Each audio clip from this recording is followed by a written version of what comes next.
என் இனிய தமிழ் நண்பர்களே, தெய்வீக குரலில் மனித குரல் என்ற தலைப்பில் மீண்டும் உங்களை சந்திப்பதில் மனமகிழும் டாக்டர் எம் சந்திரசேகரன், ஸ்ரீ மீனாட்சி மருத்துவமனை, ஓமலூர். இப்பகுதியில் நாம் திருவள்ளுவர் எழுதிய குரல்களுக்கு உண்டான சிறுகதைகளை பார்த்து வருகிறோம். இக்கால மனித வாழ்வில் நடைபெறும் அன்றாட நிகழ்வுகளை இக்குறள்களின் கதைகளின் பொருளாக கொடுத்துள்ளதால் திருவள்ளுவர் கருத்துக்கள் இக்காலம் பொருந்தும் என்பதையும் இதன் மூலம் நாம் உணரலாம். குரலின் கருத்தையும் கதையும் இணைந்து ரசிக்க கேட்டுக்கொள்கிறேன். தற்போது அவர் எழுதிய கொல்லாமை அதிகாரத்தில் 10ஆம் குரல், இது எண்ணிக்கைப்படி 330ஆம் குரல். குரல் என்னவென்றால், உயிர் இடம்பின் நீக்கி ஆரென்ப செய்யுரிடம்பின் சொல்லாத்திய வாழ்க்கை ஆவர். இதன் பொருள் என்னவென்றால், நோய் நிறைந்த உடம்புடன் வறுமையால் இழிந்த வாழ்க்கை என்று வாழ்பவர்கள் முற்பிறப்பில் பிற உயிர்களை உடம்பிலிருந்து நீக்கி கொலை செய்தவர் என அறிந்தோர் கூறுவர். கதையை பார்ப்போம். தங்கராஜ் தங்கமானவர். டெக்ஸ்டைல்ஸ், கார்மெண்ட்ஸ் தொழிலில் நிறைய சம்பாதித்துள்ளார்.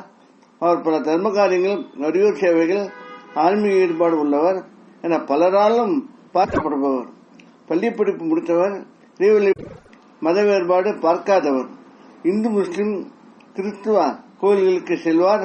வீட்டில் ஹாலில் பெரிய அழகான புத்தர்களை கூட வைத்துள்ளார். மனைவி சுழற்சிமி தன் கணவருக்கு ஏற்ற மனைவி. நன்கு உழைத்து மகன் மாதவன், மாமியார், மாமனார் ஆகியோரை பாசமுடன் பார்த்துக் கொள்பவர். பூஜை அறையில் இந்து மத முறைப்படி வழிபாடு செய்பவர். நல்ல தீவிர முருக பக்தி. தங்கராஜ் இரவு பகல் பாராமல் ஓய்வின்றி உழைப்பவர். இருமல், சளி, காய்ச்சல், இழப்பு, உடல்வலி, எடைக்குறைவு என்று சிறு சிறு உபாதைகள் வந்தாலும் அவையாவும் உழைப்பின் காரணமாக வந்தவையே என்று கூறி மருத்துவரிடம் வைத்தியத்திற்கு செல்ல மாட்டார். சுகலட்சுமி சொன்னாலும் கேட்க மாட்டார். நல்ல உணவே போதும் என்பார். அன்று ஊர் வேளாங்கண்ணி மாதா கோவிலுக்கு சென்றவர் மயங்கி விழ நண்பரான பாதிரியார் தங்கராஜுவை மீனா மருத்துவமனையில் சேர்த்தார். மருத்துவர் மகேஸ்வரன் டெஸ்டுகள் முடித்து மருத்துவம் செய்து சற்று சுமாராக உள்ள சூழலில் பிரச்சனை என்பதை மகனிடமும் மனைவியிடமும் கூறினார். தங்கராஜுக்கு தற்போது சர்க்கரை, இரத்த கொதிப்பு, இதய நோய், அதிக கொழுப்பு காரணமாக சிரமப்படுகிறார். இதனால் அவரது நரம்புகளும் இரத்த குழாய்களும் பாதிப்படைந்துள்ளன. பக்கவாதம் வர வாய்ப்புள்ளது. இவ்வளவு பிறகையும் தான் பலமுறை சொல்லியும் எச்சரிக்கை மருத்துவம் பார்க்காத தவறு என்று மருத்துவர் கூறினார். தங்கராஜ் சற்று தேறிய பின் மற்றவர் பேச்சு கேட்காமல் தொழிலில் ஈடுபட்டார்.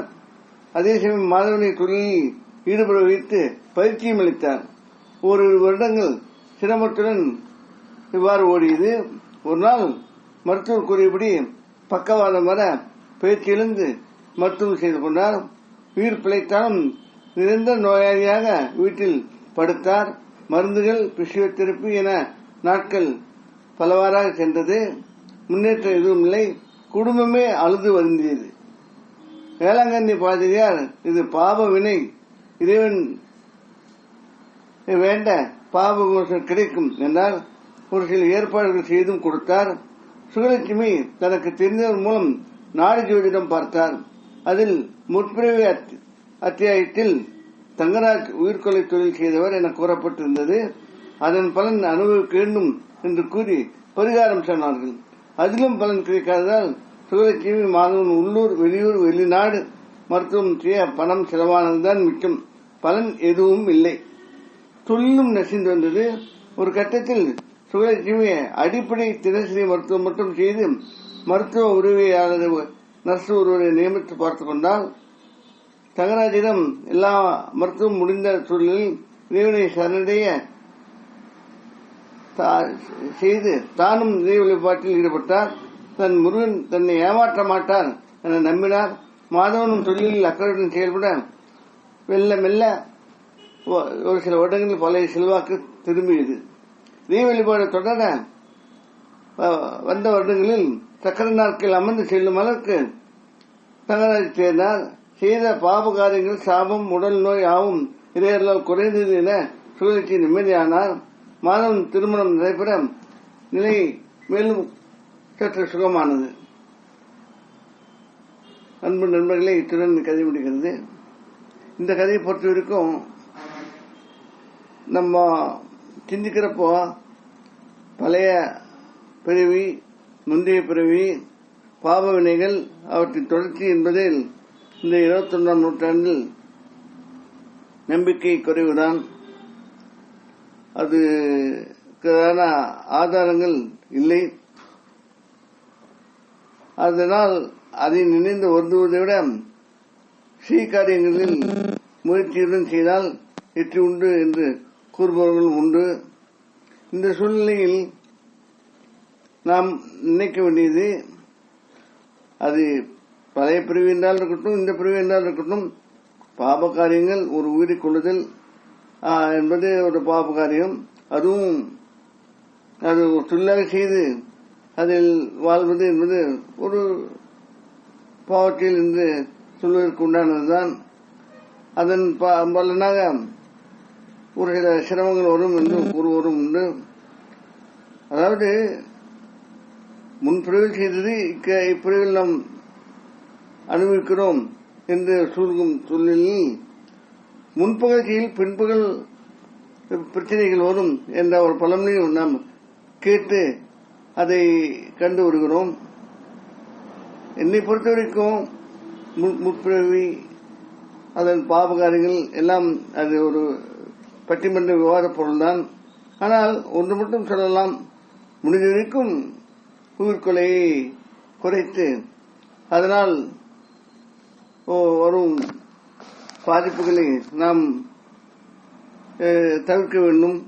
அதுக்காக கூட திருவள்ளுவர் இம்மாதிரி ஒரு பயமுறுத்தல் பொருளாக கூட சொல்லியிருக்கலாம். திருவள்ளுவர் பொறுத்தவரை அவருடைய கருத்துக்களை ஆணித்தரமாக சொல்வதற்கு முயல்பவர்.